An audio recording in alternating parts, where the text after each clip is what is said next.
mbokk yi ñu ngi leen di nuyu di leen ziar kenn ku nekk ci sa tur ak sa sant yéen a ngi seen deuxième épisode émission automobile 360 tey ñu ñëw ak yéen fii ba tey ñu ngi Silver Spring ànd ak suñu guest notre expert en mécanique Sanu Mbaye Jibilaay nekk ci équipe technique bi jiite caméra beeg technologie bi nekk si ginnaaw yëpp ñu leen di sant di leen gërëm ci seen teewaay ngeen ñuy seetaan saa su ne tey nag suñu rubrique news dafa ñëw ak lu xaw a particulier muy lu ñu tuddee rappel automobile fii ci Amérique ñu ngi ko tuddee recall maanaam usines yi nga xam ne ñooy defar ay oto at mu jot wala weer bu jot dañuy dem ci seen base de données xool oto yi nga xam ne dañu am ay défauts de fabrication te loolu niñ koy xamee mooy dañuy contacter concessionnaires yi wax leen ne leen nangam ci ay clients ñëw nañ fi ñaxtu que ne tel problème en mécanique wala tel problème technique dafa am ci seen oto bu ñu gisee ne nag benn fréquence bi di am ci même modèle bi bu boobaa nag loolu dañ ciy def ay gëstu buñ ci defee ay gëstu ba am confirmation que ne effectivement problème bi oto yi ñu defaroon ci telle année wala oto modèle yi nga xam ne moom la ñu fournir ci telle année wala ci tel mois dafa am bii problème bu particulier ce qui fait que nag dañuy yónnee benn bulletin boo xam ne concessionnaire yëpp lañ koy yónnee ak clients yi jëndoon oto boobu yëpp ne leen tel problème dafa am ci seen oto léegi nag il faut ngeen dellu siwaat ci concessionnaire yi pour ñu defaral leen ko loolu mooy li ñu tuddee rappel automobile le problème qui se pose nag mooy ñi nga xam ne seeni oto jënduñu ko bees ci parc automobile yi nekk Sénégal dañuy am problème foofu parce que loolu boo delloo ci concessionnaire bi pour mu defar la réparation bu aju ci rappel automobile boobu bu fekkee ne jëndoo woon oto bi ci boobu concessionnaire ñoom duñ la ko nangoo defaral wala buñ la koy defaree du doon sous garantie donc da ngay obligé fay xaalis te bu dee ci réewu tubaab yi loolu doo ci fay dara wala peut-être main d'œuvre bi rek lañ lay fayeeku mais la plupart du temps sax duñ ko fayeeku mais bu fekkee ne Sénégal la te véhicule bi nga jëndoon ko usagé boo demee ci concessionnaire bi nekk Sénégal doon seen représentant foofu duñ la ko nangoo defaral automobile 360 nag indi nañ ay solution ci loolu ndaxte non seulement bulletin bu bees bu génn boo duggee ci suñu site www.automobile360.net dinañ fa wax ay xeetu xibaar yu ni mel que ne telle année tel modèle dafa am rappel automobile te bu boobaa dinañ leen suggérer ci yan garage mécanique certifié ngeen mën a dem pour ñu defal leen foofu ay pièces de rechange wala ñu mën a ajuster yooyu problème tey jii nag ñu ñëw ànd ak suñu guest comme ni ma ko waxee léegi Sanu Mbaye mu war a wax ci côté technique bi nga xam ne moom moo aju ci rappel automobile yooyu Sanu ñu ngi lay nuyu bu baax. Pape maa ngi leen di ziyaare di nuyu Jibril ak mboolem collaborateur yëpp mboolem internautes yi maa ngi leen di nuyu di seen tur ak seen sant et di leen remercier encore ci teewaay bi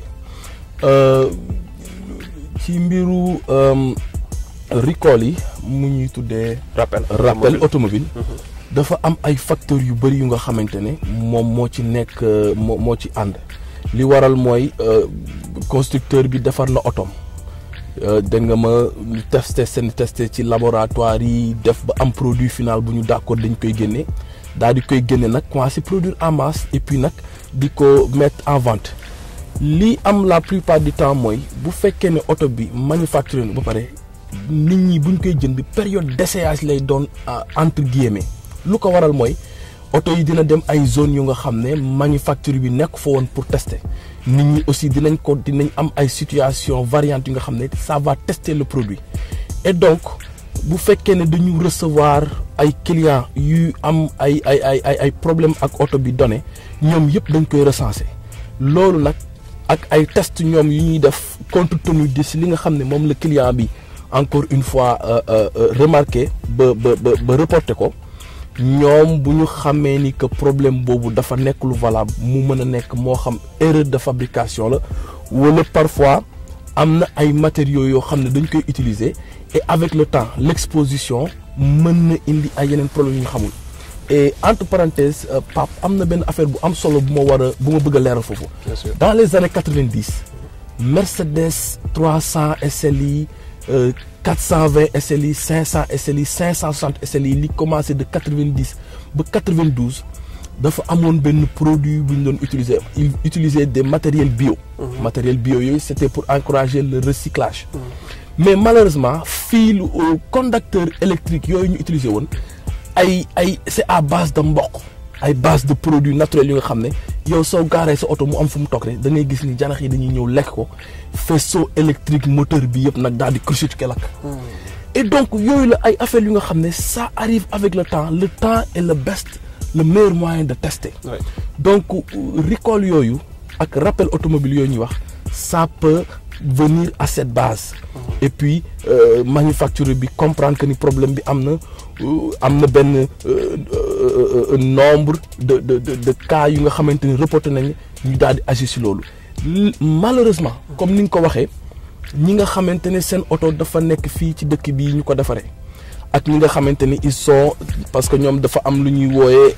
ay zones yu nga xam ne ñoom dañ ko couvrir. Mais en dehors de ces zones couvertes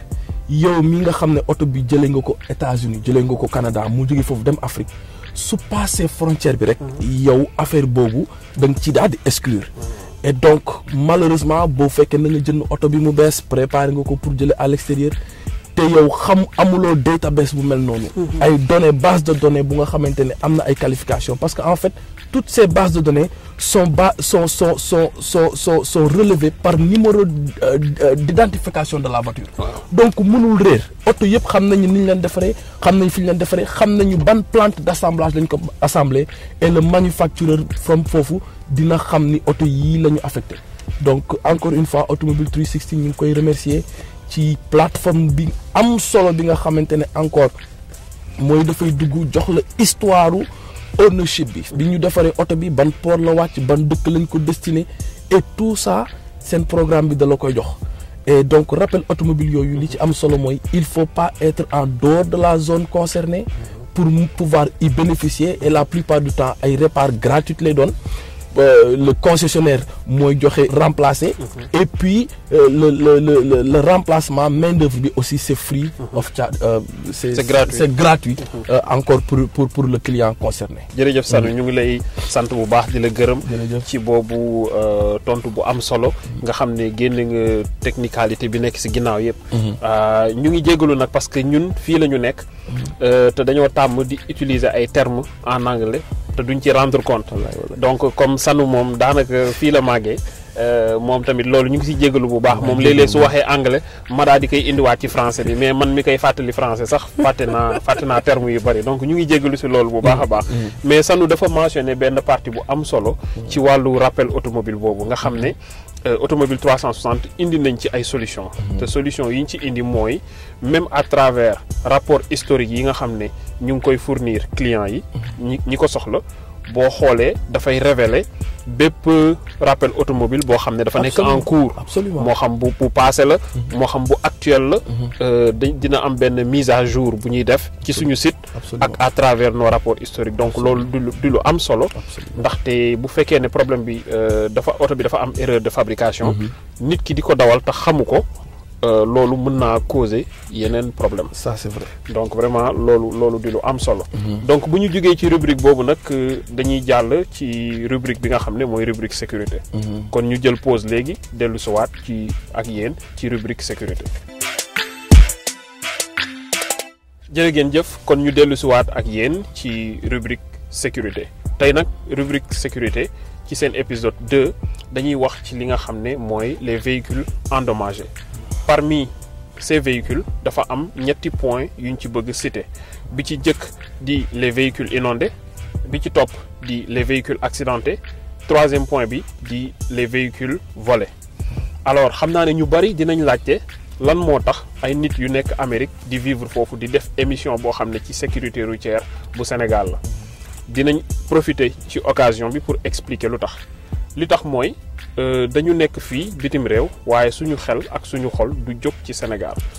te ñuy toog di seetaan internet bi tous les jours xam lu xew Sénégal ba pare am tamit bureau bu ñuy représenter Sénégal donc ñun lu xew Sénégal xam nañ ko à travers des vidéos ak tamit ay lettres yu ñuy bind ay email yu ñuy envoyé wala ay photo wala yeneen yoo xam ne ñu ngi koy partagé ak ñun. beneen bi mooy mbokk di woote aussi. voilà ak suñuy propre mbokk aussi di jokkoo ak ñun. dëgg la macha allah loolu tamit dafay tax ñu nekk au diapason de lan moo xew Sénégal. beneen aspect bi gën a am solo mooy comme dañu nekk ci dëkk boo xam ne moo gën a développé ci àdduna bi di États-Unis normes sécuritaires yi fi am dafa vraiment dafa yéeme. dafa yéeme dafa raw dëkk yu bari ba tax na ñun ñi nga xam ne ñu ngi fii ci réew mi dañuy jël ci information yooyu jéem ko adapté ci suñu contexte réew pour mën a saafara problème insécurité yi nga xam ne moom moo am ci tali bi. am na solo donc Sanu loolu dañuy bëgg vraiment ku mel ni yow àddu si ndaxte xam naa ne ñu bari dañuy seetaan émission bi naan waaw ñii naka lañ mën a nekkee Amérique di def émission boo xam ne ci sécurité routière bu Sénégal lay doon looy tontu ci loolu. bon encore une fois Pape maa ngi leen di remercier tout ñun bon ñëw nañu fii yàlla moo ñu fii sunu yoon la fi jaar mais sunu xol sunu xel ak sunu xalaat yépp ñu ngi sunu dëkk. bëgg ko yokk bëgg ko dooleel bëgg ko aussi yokk kaaraange bi ci façon bu ne ni nit ki tubaab bi ak beneen jamono beneen doomu aadama yi di liggéey di ñafe seen xaalis le ko Sénégal yi defee et donc on pense que aussi il mérite d'avoir aussi les meilleurs services qui sont disponibles à tout être humain. donc ñun ñi ngi fi waaye suñu xol a ngi foofu ñu ngi dégg suñuy mbokk li ñuy mettitlu ñu ngi xam suñu nit ñi lu ñuy daj te vraiment ñu gis ni am na ay avancement yu ñu mën a def. Un dispositif proposé par Automobile 360 est là pour ñu dimbali nit ñi ñu xam fa la ñuy teg seen tànk et aussi kaaraange boo xamante ne information rek moo lay jox accès bi jarul sax ngay rey sa bopp li ngay fay yaa ngi koy fay ñeneen ñi ngi fay ñi ngi koy fay ba pare c'est inclus accès information mooy gën a tax nga mën a jot ci loolu donc c'est un volet très important surtout ci les voitures yi nga xamante ne ñi ngi koy wax voiture inondée moom man dama ci bëgg am benn emphasis bu am solo lu waral loolu mooy la voiture actuelle des temps actuels est bourrée de matériel électronique bëri na ay computer bëri na ay senseur bëri na ay affaires yu nga xamante ne donc électronique la électronique ñëpp xam nañ ak ndox àndul donc yow mën nga jënd oto bu nga xamante ne malheureusement une voiture inondée aux États-Unis ils ont les typhons ils ont les ouragans bëri na ay côté yoo xamante ne ndox bi day jóg donc le moins sérieux sax mooy yi nga xam ne grêle la moom nga xam ne ay nuux lay def au niveau de la carrosserie yooyu mën nañ ko déclarer en parlant yooyu mën nañ ko déclarer salvage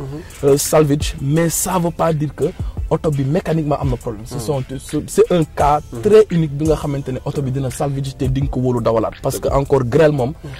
ay xeer ay doju glace la yu dal sa oto peut-être toj kërëb bi mais boo changer vitre yi donc ay nuux ngay am truc esthétique mais les voitures inondées quand même mën nga si gis oto buy daw ñun ñi nga xam ne dañu nekk ci field bi nax nañ ñu te dañuy gëstu ba sonn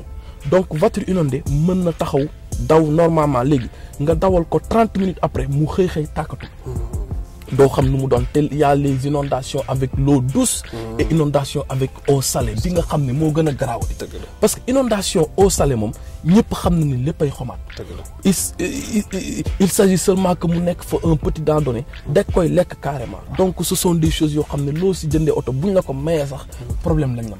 wallaay donc à ce qui s'agit des voitures inondées moom il faut ñuy bàyyi xel ci loolu il y a des autres phénomènes ay garab bu ci daanu yooyu tout ça ce sont des cas uniques yoo xam ne tu peux juger d'après ni affaire bi tegu. macha allah. di nga attirer attention téléspectateurs yi. di les véhicules inondés am na solo lool. te li si yéeme mooy véhicule inondé xam nga véhicule accidenté moom. même bu fekkee ne sa xam-xam bariwul ci oto. mën nga xool ne oto bi kat. boo xoolee xam ne dañ ko mës a peinturaat di nga gis retouche yi ak yu ni mel mais véhicule inondé dafa naqaree xam parce que boo xoolee oto bi day intact maanaam tey jii ñun oto bii ñu nekk nii oto 2019 la mais tey jii bu nekkoon oto bu inondé ñun duñ ko xam kenn rek moo la mën a wax ne lii véhicule inondé la mooy ki ubbi moteur bi def pièce affaire yi pièce par pièce keneen ki nga xam ne nag moo ci ëpp xam-xam ñëpp mooy ki am accès ci rapport historique de véhicule bi te comme ñu ngi provide wala ñu ngi fournir boobu information defe naa ne loolu nit ñi mën nañ see jariñu bu baax a baax ndaxte véhicule inondé dama ci am benn exemple boo xam ne dama doon seetaan benn documentaire ma gis ne benn femme dafa jënd véhicule inondé xamu ko kii ko doon jaay waxu ko mu jënd oto bi njëggu yomb dawal oto bi 3 mois ou plus musu ci am benn problème mais benn bis day daw ci diggu autoroute bi di daw 60 kilomètres à l'heure jékki-jékki rek oto bi fay oto bi fay soudainement mu freiné lamb frein agirul mu laal volant bi dematul lépp loo xam ne jéem na ko pour manœuvrer oto bi defatu ko heureusement ay oto jegewuñ ko woon mu daw ba ci barrage yi nga xam ne moom moo nekk ci autoroute bi mu dal foofu heureusement deewul mais kooku tey jii bu doon yeneen oto dañ ko jege mën nañ ko mbëkk maara day taal catastrophique te chaque jour ay accident ñu ngi am fii ci tali bi te ci foofu lay jóge donc loolu lu mat a bàyyi xel la bala ngay jënd oto nga xam oto bi lan mooy historique am oto bi fu mu jógee ak ndax mës na subir yenn impact yi ou pas donc vraiment aspect boobu am na solo donc bu ñu jógee nag ci les véhicules inondés dañuy dem ci les véhicules accidentés les véhicules accidentés nag benn tangente laa siy dugal mooy dafa am lu ñu ci côté ci aspect légal jënd oto lu ñu tuddee obligation d'information par le vendeur loolu mooy oto booy jaay te mu defoon accident même bu fekkee ne réparé nga oto bi comme il le faut da nga war a wax client bi ne ko oto bi dafa mës a accidenté effectivement loolu mooy yoon parce que oto bu defee accident lu ci yéeme mooy valeur bi dafay wàññeeku donc loolu ça explique pourquoi valeur bi wàññeeku mais su fekkee ne oto buy valoir 10 millions nga koy jaayee 6 millions nit ki yaakaar ne moom dafa am xéewal rek il faut nga expliquer nit ki donc ñu bëggoon Sanu yow en tant que expert en mécanique lan mooy sa xalaat ci véhicule accidenté lan moo mën a nekk conséquences yi ak lan mooy risques yi jënd un véhicule accidenté effectivement Pape maa ngi lay remercier ci question très pertinente bon ñii bëgg a jënd ñëpp et naturellement tout être humain bëgg nga am un meilleur deal c'est-à-dire tu peux avoir un coût raisonnable ou bien très raisonnable nag li ma bëgg a souligner fooy mooy tout ce qui brille n'est pas de l'or et donc il faut nit ñi di bàyyi xel loolu tamit ci véhicule accidenté yi man je peux t'assurer que ñuy ëpp yu ñëw naaw véhicule accidenté li ci am solo mooy la voiture en tant que objet bu nga xam ne dañ ko manufacturer c'est une figure géométrique bu nga xamante ne rectangle ñëpp xam ne ni que bon ñaari longueur yi ñooy tolloo ñaari largeur yi tolloo waaye benn bu sut benn bi rek soo gisee centre de gravité bi ak fi diagonalité bi lépp daal di off li ñu naan off mooy dootul normal et donc pour un objet bu nga xam ne dafa war a nekk en mouvement sur un terrain donné centre de gravité off pour 2-3 degrés haut en bas loolu day créer problème de manque de stabilité ci oto donc il faudra que ñuy xool sérieux am na ay accident yoo xamante ne bon benn el moo yàqu c'est pas grave mais léegi par rapport aux anciennes voitures te loolu xam naa dinañ ci jël rubrique li ñu naan cadre di ko wax châssis wu oto bu njëkk dafa doon nekk partie inférieure boo xam ne sa train de roulement sa moteur sa transmission ci lay jàpp say roues jàpp si ak si sa ay voies ba pare ñu cabine bi nag fi ngay toog mu nekk beneen structure boo xam ne dañ koy serrer ci kawam avec les nouvelles voitures c'est totalement différent sa ay bas de caisse sa ay kiiw amortisseur yooyu yëpp dafa bokk ci li nga xam ne dafa bokk ci sa châssis moo tax groupe bi di am intégrité bi nga xamante ne dëgëraay bi mu soxla parce que aussi les tests qu'on fait pour dire que cette voiture là a 5 stars de sécurité c'est basé sur la voiture qui n'est pas dommagée koo xamante ne structure géométrique mathématiquement calculée dañu off parce que bu fekkee ne dafa war a nekk 10 total mu nekk 9 10 nekkatul 10 et donc malheureusement oto yooyu ngay gis gars yi xottu bi la ñuy defar ci kaw li ci biir ba léegi mi ngi moxoñu oto bi mi ngi dawee côté mi ngi paralysé nga def ci overcharge dootul mën a téye lu tuuti ngay des mu mbas mu nekk problème catastrophique yoo xam ne population yi ñu ngi siy souffrir donc vraiment li ma gën a bëgg annoncer encore mooy que nit ñi nañu xam ni l'information mooy li nga xamante ne mooy caabi bi moo lay permettre yow nga xam fooy teg sa tànk et vraiment l'information est disponible ay doomu sénégalais l'ont mis ci loxo sénégalais yi ci ay anam yu yomb ak yu xarañ pour nit ñi am si donc les voitures accidentées c'est quelque chose à vraiment voir à la loupe dafa soxla nit xam ñu jël du oto bu xoosu rek ñu ne réparer baax na baaxaat na déedéet foog nit ñi xam ko parce que tamit oto yi encore des mesures précises lañ leen tabaxee duñ ko jël rek pap teg voilà donc c'est ce que vous voulez dolli ci affaire bi te loolu encore un phénomène très très très très répandu dans ce pays auto accidenté yi rek la ñuy dugal Sénégal bëgg lu yomb bëgg mu sakkan ci bëtu nit ñi mais en fait lan ngay dugal sa bopp c'est une question à se poser dama am benn anecdote sax ci wàllu véhicule accidenté dafa am kenn ci samay connaissance ku ma mës a woo bi ñuy doog a commencé automobile 360 ne ma daal man dama bëgg jënd benn oto mais vraiment prix bi ñu koy jaayee yomb na trop man vraiment oto bi dama koy jënd mais daal léegi dama bëggoon laaj la lan moo ci sa conseil comme yéen vraiment lii mooy seen expertise ma ne ko oto bi fu mu jóge mu ne ma États-Unis la jóge ma ne ko foofu de mooy suñu base oto boobu moom ñun luñ la ci wax rek takk ko téere mu ne ma xaaral ma jox la facture préformat bi nga xam ne numéro série bi mu ngi ci nga wax ma oto bi yow lan nga ci xalaat ak oto bi lan mooy rapport historique bi en 5 minutes ma découvrir ne oto bi dafa defoon accident bu grave accident choc bu violent la preuve bi ñu demee dugal ko ci suñu système daf ñu génneel photo yi fi mu defee accident jour bi mu defee accident impact bi naka la amee détails yëpp la génne avec des photos preuve à l'appui bi ma koy yónnee rapport bi def ci photo yi moom dafa tiit wallaahi parce que oto bi prix bi ñu ko doon jaayee yéeme na prix bu yomb lañ ko doon jaayee mais malheureusement prix de l'accident choc bi dafa affecté li nga xam ne moom mooy châssis bi wallaahi ndeysaan léegi boo xoolee oto bi biñ ko indee Sénégal niñ ko retapé bu fekkee ne yow da nga doon xool aspect esthétique gu oto bi da oto bii moom ca usine ba la jóge ndax oto bi ni mu beesee mais oto bi réparation yi ci war defuñu ko donc moom tamit noonu la désisté ne vraiment non seulement ki ko doon jaay oto bi il n'a pas été honnête parce que waxu ko ne ko oto bi dafa mës a def accident mais réparation yi nga xam ne moom la ñu def ci oto bi du réparation yoo xam ne dafa conforme ak normes sécuritaires yi donc pour rejoindre la rek ci li nga wax que ne affaire bi jënd oto du ci rafetaayu biti bi nii rek mais oto li ne ci biir moom moo ëpp solo gëstu la mag ñi sax dañ ko doon listixaar dëgg la nga xam ne du caaxaan wallaay ndeysaan buñ jógee nag ci deuxième point bi dañuy jàll nag ci suñu troisième point bi nga xam ne moom la ñuy tëjee rubrique bi nga xam ne moom mooy rubrique sécurité donc tey nag léegi ci véhicule volé yi la ñuy wax soo nee véhicule volé nag ñu bari dañuy yaakaar ne mooy oto boo xam ne dañ ko sàcc maanaam dañ ko jëlee ci nit kooku di ko seet gisu ko après yow nga jël ñëw jaay ko keneen c'est vrai que loolu véhicule volé la mais DIC ñu ngi def liggéey bu rafet Sénégal nga xam ne oto yooyu ñoom oto boo xam ne dañ ko dugal Sénégal ci lu légal DIC da koy gis tey jii boo jëlee oto luubal ko France dugal ko Sénégal waa Sénégal dinañ xam ne oto bi dañ ko déclaré volé mais beneen bi nga xam ne nag DIC mënu koo gis mooy oto bi nga xam ne dafa jógee Europe wala dafa jógee Canada wala fu mu mën a jógee wala États-Unis mais dañ ko mësoon sàcc mais su ma nee dañ ko mësoon sàcc mooy sàcc nañ ko mais après assurance bi daf ko retrouver wala police daf ko retrouver léegi buñ ko retrouver du tere assurance bi daf koy déclarer perte totale lu tax parce que durée bi nga xam ne oto bi dañ ko déclaré woon volé moo xam 2 mois la wala 3 mois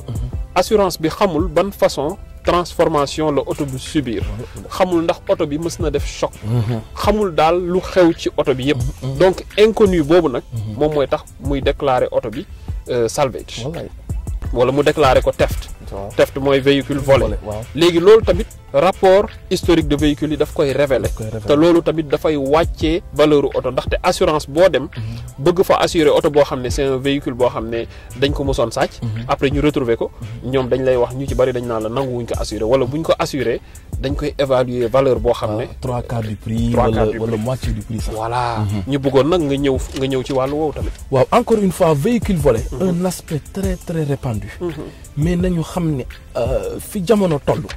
big sax bu réeree buñ ko bëggee xam dañ ko xam waxuma la oto bu ne la mu yore ay caméra am yore ay computer am yore numéro d'identification donc surtout avec les clés électroniques mën na sàcc njomb sàcc mais fexe ba mu réer dem kii te du ci mën a doo ci mën a génn kooku lu jafe lay doon ndax nit ñi am nañu data yi nga am les données les bases de données en tout cas encore une fois numéro identité oto bi ça veut tout dire. Faut ko dugal ñu wax la fa mu jaaroon si tu as l'outil nécessaire. Voilà léegi auto volé yi nag dafa am yu ci nekk am na ñoo xamante ne par exemple benn auto la bu ñu jël nangu ko kenn arnaqué kenn wala comme ni ko gars yi di def rek hold up jël auto bi dem. comme ni nga wax ñu gis ko wala kenn bon auto bi sàcc nañ ko keneen jënd na ko dugal ko ci port génne ko. léegi loolu moom police dala ciy topp parce que receleur moom ak voleur daanaka dañ leen di kii mais am na beneen sàcc boo xamante ne day am yu ñu ci changé da doo ko xam mooy oto yi nga xam ne dañ leen sàcc ca concessionnaire ba avant nit di ko bind ci turam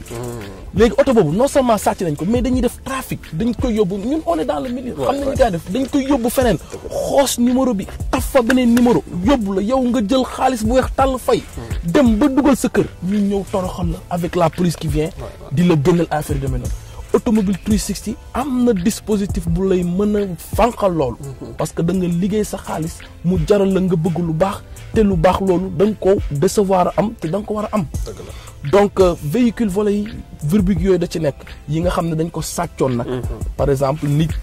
assurance bi jëlaat ko parce que ñoom tamit dañu bëgg seen xaalis daal bëgg nañ ko fàggu donc oto bi fay naa la assurance sàcc nañ ko nga toog 3 mois ñu jox la voiture de location def lii yëpp oto bi feeñ ba oto bi feeñee yow nit ki ci boppam sax dootu wóolu yow nit ki boo amee feebar boo xamante ne am nga ko boo xam ne c'est contagieux yaa ngi ci oto bi xamuñu ko la plupart du temps ay drogué lañu ay lu kenn xamul nga ci oto bi wala ay ñoo xam ne daal sa naka nuru noonu ngi si dootuñu wóolu pour jël oto boobu en assuré à la même valeur là où il était xamuñu dañ ci changer dara xamuñu dañ ci def dara et donc tout ça ce sont des phénomènes yu nga xamante ne mat na bàyyi xel surtout le revendeur yow su fekkee ne tu achètes nouveau amul problème mais ki nga xam ne da nga jënd 2e main 3e main et cetera c'est très important que détails yi nga xam ko ci li nga xamante ne bëgg nga ci investir sa xaalis waaw kon nag tey ci seen rubrique parlons mécanique ci 2e épisode bi dañuy waxtaanee lu am solo muy différence su oto yu yàgg yi maanaam oto yi nga xam ne y'a 15 ans wala 20 ans oto yi ñu defaroon ci année 90 yi ak ci début 2000 yi wala ci année 80 yi ak oto yi nga xam ne ci 5 ans yi ñu génn moom mooy oto yu bees yi dañ ci gis ay différences yu énormes te xam naa ne loolu kenn gënul placé pour wax ci Sanu mi nga xam ne moom mooy suñu expert en mécanique ndaxte ñun ñi nga xam ne peut-être suñu xam-xam sax ci côté technique gu oto bariwul mais ñun gis nañ différence yi ndax oto yi tey façon option bu nekk mu ngi ci oto yoo xam ne dañuy connecté wu ak téléphone xam nga oto yoo xam ne daf lay wax lan mooy température biir oto bi lan mooy température biti bi oto boo xam ne da lay wax ndax mu ngi taw wala tawul wala essuie-glace yoo xam ne jarul sax nga koy taal dafay ànd ak ay détecteurs yoo xam ne buy taw daf koy détecté commencé def liggéeyam bu tawul mu taxaw normal ak yeneeni mbir yoo xam ne am na ci oto yu bees yi te amul woon ci oto yu yàgg yi mën naa ne li nga xam ne moom mooy boîte manuelle ak boîte automatique comme tey jii ni ko sénégalais di utiliser wuute na ak jamono yu njëkk ya ba tax na dafay am solo ñu attirer attention wu nit yi ci différence yi nga xam ne oto yooyu am na ko ak tamit ñi nga xam ne ñooy mécaniciens yi ciy liggéey yan préparation wala yan prédisposition lañ war a jël pour mën a liggéey ci oto yooyu. waaw technologie changé na civilisation changé na donc il y va de soi. boo gisee ni léegi bon sur tous les aspects bu fekkee ne c'est sur le bureautique ak yooyu yëpp changé na si oto yi dans les années 90 quand même ce qu'il faut souligner mooy que moment yooyu bon la tendance mooy manufacture yi dañ doon compétir ci kan moo dàq defar oto bu yàgg du la indil problème bu soxla moins de maintenance encore une fois ci li ñu doon wax ci affaire u châssis yi bu njëkk y avait un châssis cadre bi inférieur bu sa train roulant di ne ak cabine bi nga xamante ne moom la siis yi ne ñu leen di assembler together donc léegi ensemble donc léegi c'est plus performant ñi ngi xool économie ñi ngi xool vitesse bi ñi ngi xool maanaam rendement parce que xam nga affaire yi moom soo koy gën a ajouter rek di gën a seet lu gën a kii donc la voiture d'aujourd'hui est intelligente bëri na ay computer c'est de l'électronique il faut que tu t'y connaisses en électronique en computer programmation la oto bi li ci changé wul so far ba fi ñu toll nii mooy le moteur à explosion 4A bi ñu utilisé léegi def nañ ci sax moteur électrique et la version hybride mais moteur d'explosion ak kata bi nga xam ne mooy soxla sa bougie yi mooy soxla sa air filter mooy soxla injection essence ba léegi am na mais léegi programmation électronique mooy wax oto bi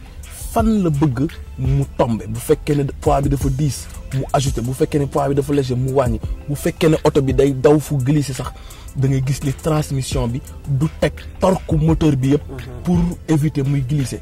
you know am na ay version ABS anti dérapage yu bëri nga xamante ne c'est venu avec la voiture d'aujourd'hui donc c'est une grande différence les mécaniciens d'hier bon su fekkee ne mën nañu changer le bougie d'accord mais boo commencé di xool yeneen parce que booy xoolee léegi même sa direction assistée moteur électrique moo koy def léegi te direction assistée ñëpp xam ne c'était hydraulique moom la ñëpp xam léegi da ngay gis ni oto bi am na sa démarreur am na beneen démarreur parce que bu demee ba taxaw fa oto bi day fayal boppam tu vois donc loolu mënatul bokk ak mécanicien bi nga xam ne loolu mosu ko sax dégg ay clé à reconnaissance télé bi oto bi amatul sax caabi da ngay yore affaire bi sa poche bés mu tàkk tu vois et yooyu yëpp tax na ba que oto bi malheureusement au Sénégal on a les toutes dernières voitures mais ça ne suit pas avec la technologie de maintenance et donc c'est un énorme handicap ba nga xam ne yow mii di préparer jënd oto bu bees utal ku la jàppale utal la ku la wax fooy teg sa tànk nga préparé wu d'avance Automobile 360 foofu la ma neexee il prend en conséquence ñi nga xamante ne bëgg nañ lu baax mais am na yu ànd ak moom yoo xamante ne ñi ngi ci ginnaaw mais yow en tant que premier acheteur en tant que bon excitation bi mën na tax ba yenn affaire yu bëri doo ko prendre en cause et donc ce sont des choses qui vont faire que yow sa investissement mën ko jar parce que tamit jënd oto boo xam ne deful 5 ans fay ci lu bëri mu jékki-jékki toog noonu affaire bu ndaw manqué ko xamoo lu mu doon mécanicien bi nga ko yóbbu tâtonner si ba gën ko yàq aussi ce sont des choses à prendre en compte parce que iPhone doo ko jox wuure mu defar la ko c'est la même chose donc pourquoi on va faire des mêmes erreurs comme ça donc loolu rek laa bëggoon approcher si loolu la technologie a complètement changé kooku wax bu yàqu la c'est-à-dire que des derniers 10 ans sax gis nañu lu gën a changé parce que la voiture maintenant mais doo dégg bruit mën nay tàkk doo ko yëg mais tellement d'options ñu def ci oto yi ba nga xamante ne léegi tu te dis que vraiment c'est on est à l'apogée noonu laa ko gisee donc mat na bàyyi xel mat na préparer wu mat na prendre en considération am na solo kon su ma la déggee dafa mel ni kon mécanicien yi nga xam ne ñoo doon yëngu ci réparation wu oto yu jëkk ya ñooñu dañu war a dem pour ñu former waat leen ndaxte xeetu oto yi nga xam ne moom la ñuy dawal tey technologie bi ci nekk ak mécanisme bi nekk ci ginnaaw wuute na lool ak bi ñu xam kon dafay laaj ñu jàngaat donte 6 mois lay jël donte 3 mois lay jël ndaxte fii sax dañ koy def fii ñii liggéey ci informatique fa laa doon jëm ñi nga xam ne ñooy web développeur wala ñi nga xam ne ñoom ñooy développeur yu iPhone yi ñooñu sax chaque 3 mois wala chaque 6 mois dañ leen di former selon mise à jour yi gars yi def ci système yi te oto yi tamit noonu la mel parce que vitesse bi muy dawee dafa gaaw trop les concessionnaires actuels dañuy jël seen mécaniciens yi di leen yóbbu en classe de formation di leen wax ni oto yi ñu nar a génne nii ak nii programme yi moo ci nekk soo amul outil yi de connaissance mais tu seras perdu waxuma la ak ñoo xam ne nag bon musuñu dem école peut-être wala buñ ko demee seen man bon j'ai eu des oncles qui m'ont appris la mécanique noonu laa xamee mais il faut te réformer du jour en jour le moteur à 4 ans est toujours là explosion bi moom mi ngi fi mais à part explosion beeg say piston ak say vilebrequin ñoom seen ak sa ay poules yi bon ay croix de distribution yooyu yëpp kii na mais niñ ko kaamee timing bi senseur bi mu war a àndal oto boo xamante ne bés boo changé volant bi dootul tàkk parce que des mesures de sécurité léegi pompe à eau non seulement électrique la mais boo ko changé si BMW da ngay reprogrammer waat oto bi ne ko defal naa la pompe à eau bu bees sinon problème bi da koy oto yàq boppam mais kooku nga dem jënd pompe à eau bi yàqu na jël naa pièce bi mi ngi nii jëlee naa ko États-Unis mu monté dugal dawalaat ko 2 mois oto bi yàquwaat parce que reprogrammer wuñ ko gis nga reprogrammer ko léegi ay affaires yu fusible c'est machin ay affaires yu relais moo am parce que yow di nga am caabi buy tourner mais caabi bi tourné wul cylindre mécanique caabi bi benn switch électrique la buy wax beneen switch mu yëkkati lèvre de sécurité bi xoolal loolu boo ko xamulee foo jëm waaw mais est-ce que loolu tamit dëkk bu mel ni Sénégal nga xam ne du marque yëpp ñoo fa am représentant comme tey jii marque bu mel ni Tesla nga xam ne fii ci Amérique sax ñu ngi commencé am ay problème parce que ñoom seeni panne yëpp mënoo dem feneen réparer ko fa da ngay ñëw ci concessionnaire bi rek pour mu defaral te de plus en plus concessionnaire yu bees yi oto yu bees yi ñu ngi def xeetu technologie yoo xam ne beneen mécanicien du mën a laal sa oto Sénégal nag yàlla dimbali ne ñu am ay mécaniciens yu xereñ mais dafay jaadu ñuy dem di def ay recherche mais wala di dem di def ay formation à l'extérieur yoo xam ne day yokk seen xam-xam ngir ñu mën a am jumtukaay yi nga xam ne ñooy réparer oto yooyu am na solo loolu Sanu ñu ngi lay gërëm vraiment ñu ngi tëj nag suñu deuxième épisode bi nga xam ne vraiment indi nga fi aspect yu am solo yoo xam ne xamuñu ko woon te tey def nga ci ay leeral yoo xam ne vraiment macha allah vraiment ñu ngi kontaan lool ci dalal bi ñu dalal di jox gars yi rendez-vous bu soobee yàlla fekk quelques semaines di leen ñaan nag ngeen aimé vidéo bi su fekkee ne neex na leen dem abonné wu ci suñu page mooy Automobile 360 ci YouTube bi suggéré ko seeni xarit ba pare su ngeen amee ay vidéo ay photo wala ay bépp insolite bu ngeen gis ci tali bi ci Sénégal yónnee leen ñu ko suñu email mu ngi ci vidéo bi muy info@automobile360.net lépp loo xam ne dund ngeen ko ci tali bi muy xeetu insécurité wala ngeen gis ko wala seen moroom dund ko mën ngeen ñu ko envoyer sous forme de email su fekkee ne vidéo la nag moo gënati su fekkee ne photo la tamit baax na bu ko defee émission bi ñun ak yéen lay doon dañuy partager ay information jël ko di ko divulguer ci internet bi ñëpp am ci accès ñu ci sottante xalaat di ci mën a aar suñu dëkk mën a aar suñu tali vraiment bu ko defee mbir mi mën a jëm kanam ñu ngi leen di nuyu di leen gërëm di leen jaajëfal bu baax merci beaucoup